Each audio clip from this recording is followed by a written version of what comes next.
जिले इलाही के शान में गुस्ताखी नहीं होना चाहिए। उनको यसमैन लोग पसंद, उनके इसी व्यवहार के कारण आज 5 के 5 सांसद उनसे अलग हैं। पार्टी का एक विधायक था, वो भी छोड़ के चला गया। तो कहीं ना कहीं उनका जो ढीठपन वाला रवैया है, जिद वाला, जैसे एक बच्चे का जो व्यवहार होता है कि मैं अहम ब्रह्मास्मि, मैं ही सही, लोक जनशक्ति रामविलास से ख़त्म हो गई है। ये आदमी एक हठधर्मी बच्चा जैसा होता है, वैसा इनका व्यवहार है।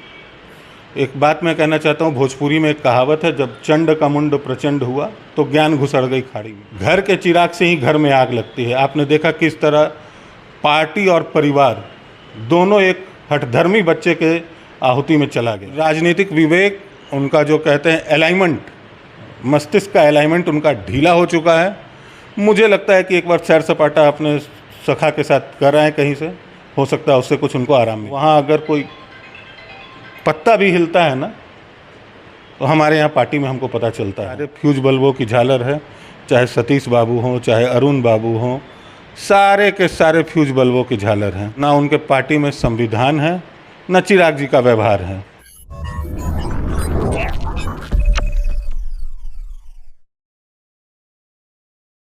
नमस्कार, आप देख रहे हैं ब्रेकिंग बिहार। अभी हम हैं रालोसपा ऑफिस में और यहाँ के प्रदेश प्रवक्ता मनीष आनंद जी हमारे साथ हैं। इनसे बात करेंगे। कल जिस प्रकार से चिराग पासवान ने अपने संगठन की, अपने प्रवक्ताओं की बैठक किया, सभी प्रवक्ताओं को अभी तत्कालीन प्रभाव से और मीडिया के लोगों को अभिभंग कर दिया गया है। नए सिरे से कहा जा रहा है कि प्रवक्ताओं की फिर से बहाली होगी, लेकिन उसमें एक प्रवक्ता चंदन सिंह को अनुशासनात्मक कार्रवाई के तौर पर 5-6 साल के लिए पार्टी से निष्कासित कर दिया गया है। इस पर मनीष आनंद जी क्या कहते हैं? मनीष आनंद जी क्या कहें? देखिए, ये उनके पार्टी का मुद्दा है, वो बेहतर बताएंगे। लेकिन जब आपने प्रश्न किया है तो मैं बता दूं, जिले इलाही के शान में गुस्ताखी नहीं होना चाहिए। उनको यसमैन लोग पसंद हैं। हमारे राष्ट्रीय अध्यक्ष आदरणीय पशुपति कुमार पारस पहले भी बोल चुके हैं। उनके इसी व्यवहार के कारण आज 5 के 5 सांसद उनसे अलग हैं। पार्टी का एक विधायक था, वो भी छोड़ के चला गया। तो कहीं ना कहीं उनका जो ढीठपन वाला रवैया है, जिद वाला, जैसे एक बच्चे का जो व्यवहार होता है कि मैं अहम ब्रह्मास्मि, मैं ही सही हूँ, उसके अलावा सभी गलत हैं।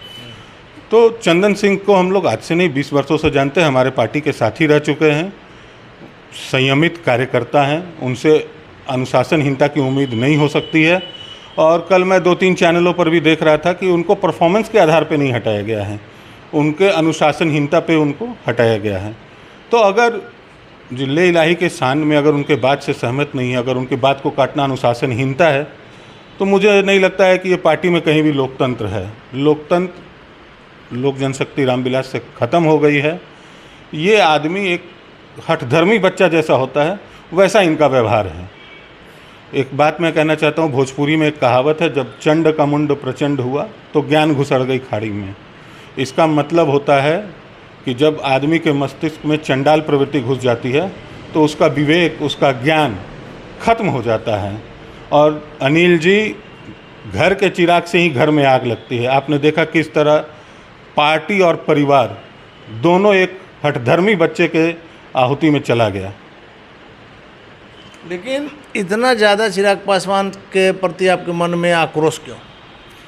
देखिए, हमारे सांसद आदरणीय प्रिंस राज जी ने बताया था, अभी हमारा कार्यकर्ता सम्मेलन था कुछ दिन पहले, तो वो व्यक्ति किस तरह से अपने चाचा की मृत्यु की कामना करता था, भाई को भाई नहीं मानता था, अपना खून नहीं मानता है। एक तरह से ये गाली है। अगर आप अपने चाचा को कह रहे हैं कि हमारे खून नहीं है, तो ये अपने परिवार पर गाली है। तो ऐसे व्यक्ति घृणा के ही पात्र हो सकते हैं। ये राजनीतिक विवेक, उनका जो कहते हैं अलाइनमेंट, मस्तिष्क का अलाइनमेंट उनका ढीला हो चुका है। मुझे लगता है कि एक बार सैर सपाटा अपने सखा के साथ कर रहे हैं कहीं से, हो सकता है उससे कुछ उनको आराम मिले। लेकिन मनीष जी, किसी भी पार्टी के राष्ट्रीय अध्यक्ष को यह अधिकार है कि वो अपनी पार्टी में जो चाहे करे। कहीं ना कहीं कुछ अंदरूनी बात हुई होगी, तो ये तो उनका हक है, इसमें आप लोग को ऑब्जेक्शन करने का कोई हक नहीं। ऑब्जेक्शन मेरा नहीं है। आपने प्रश्न पूछा, मैं उसका जवाब दिया। मेरा कहना है, मैं आपको एक बात बता दूं, वहाँ अगर कोई पत्ता भी हिलता है ना, तो हमारे यहाँ पार्टी में हमको पता चलता है। तो कल मीटिंग में क्या हुआ उसकी सारी जानकारी हम लोगों के पास भी है।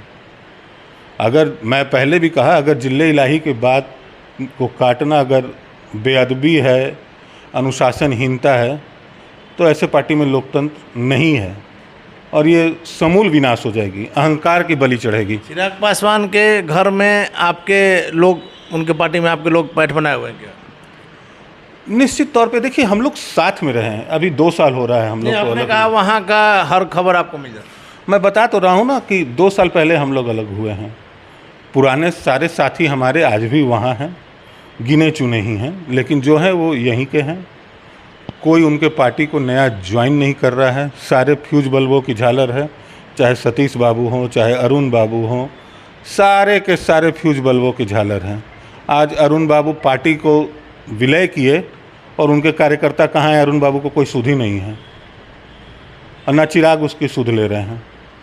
तो ये पार्टी संविधान से चलता है, व्यवहार से चलता है, तो ना उनके पार्टी में संविधान है, ना चिराग जी का व्यवहार है। चलिए, आखिरी सवाल है कि इस घटना के बाद से क्या चंदन सिंह से आपकी कोई बात हुई है? बात नहीं हुई है, लेकिन मैं व्यक्तिगत तौर पे उनको जानता हूँ। वो अनुशासनहीन तो बिल्कुल नहीं है। आप देखिए, अगर अनुशासनहीन होते तो यहाँ 20 साल रहे हैं पार्टी में, आज 2 साल से अलग है ना। ये कार्रवाई उन पे यहाँ भी हो जानी चाहिए क्या थी। चंदन सिंह की फिर घर वापसी होगी? ये तो उनका अधिकार क्षेत्र है, वो डिसीजन लें उनको, लेकिन मुझे नहीं लगता है। मैं जिस तरह से उनको जानता हूँ, उनके स्वभाव को जानता हूँ, वो पैर छूने वाले इंसान नहीं हैं, माफ़ी मांगने वाले इंसान नहीं हैं, सही को सही और गलत को गलत बोलने वाले, मुंह पे बोलने वाले आदमी हैं। चंदन सिंह अगर पारस जी के पार्टी में आना चाह रहे हैं तो क्या आप लोग उनका स्वागत करेंगे? बिल्कुल स्वागत करेंगे। हमारे दरवाजे हर एक के लिए खुले हैं। भले ही चिराग जी ने 12 जनपद का दरवाज़ा बंद कर दिया था, हमारा दरवाज़ा तब भी खुला हुआ था, आज भी खुला हुआ है। चलिए, धन्यवाद। तो ये थे हमारे साथ रालोसपा के प्रदेश प्रवक्ता मनीष आनंद जी, जिनका साफ तौर पर का नाम है कि चिराग पासवान ने जो कल किया है वो गलत है। और सबसे अहम बात यह है कि चिराग पासवान की पार्टी में मनीष आनंद का कहना है कि हमारे लोग हैं जो वहाँ की सारी खबरें हमें देते हैं, और चंदन सिंह यदि आना चाहे तो उनका इनके पार्टी में स्वागत। आगे क्या होगा देखना काफ़ी दिलचस्प होगा। फिलहाल आप बने रहें ब्रेकिंग बिहार के साथ।